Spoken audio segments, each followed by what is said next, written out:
Hello everyone, আসসালামু আলাইকুম।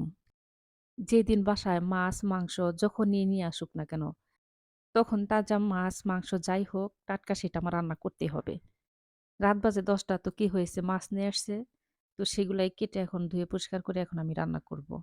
মাছ হোক, মাংস হোক যখন নিয়ে আসবে সেই দিন রান্না করবেন আর ফ্রিজে রেখে ২-১ দিন পরে রান্না করে খাবেন। যেদিন টাটকা রান্না করবেন সেটাই দেখবেন যে একটু বেশি মজা হবে। আমি এখন আইড় মাছ ভুনা করব। আইড় মাছ ভুনা করার জন্য প্যানের মধ্যে আমি সয়াবিন তেল দিয়ে দিয়েছি। তেলের মধ্যে পেঁয়াজ, কাঁচামরিচ ভেজে নিয়ে ১ চামচ আদা রসুন বাটা পেঁয়াজের সাথে তেলের সাথে ভেজে নিলাম। নিয়ে এখন আমি দিয়ে দিব ১ চামচ মরিচের গুঁড়া, ১/২ চামচ হলুদের গুঁড়া আর ১ চামচ ধনিয়ার গুঁড়া আর দিয়ে দিব ১ চামচ ভাজা জিরা বাটা। দিয়ে এখন আমি সামান্য পানি দিয়ে মসলা কষিয়ে নিব। এখন আমি দিয়ে দিব স্বাদ মতো লবণ। ১ম এ আমি লবণ দিতে ভুলে গিয়েছিলাম। লবণ দিয়ে আমি আরো কয়েক মিনিটের মতো মসলা কষিয়ে নিব। কষিয়ে নিয়ে এখন আমি দিয়ে দিব ধুয়ে পরিষ্কার করে রাখা আইড় মাছ। আইড় মাছ যেদিন কিনা নিয়ে আসবে বাসায় সেদিনকে শুধু একদিন এরকম করে পেঁয়াজ দিয়ে ভুনা করবেন। এখানে টমেটো, আলু কিচ্ছু দিবেন না। শুধু পেঁয়াজ দিয়ে ভুনা করে খেয়ে দেখবেন, দেখবেন যে এই আইড় মাছ ভুনাটা খেতে কত মজা হয়।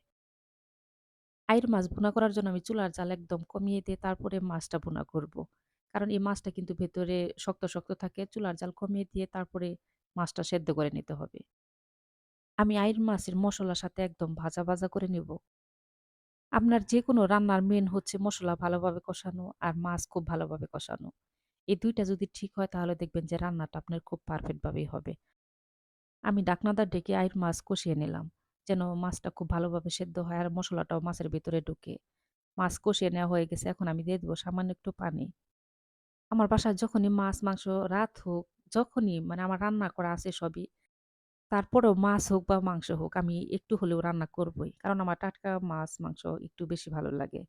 আইড় মাছ ভুনা আমার হয়ে গেছে। এখন আমি নামিয়ে ফেলবো। সবাই ভালো থাকবেন। আল্লাহ হাফেজ।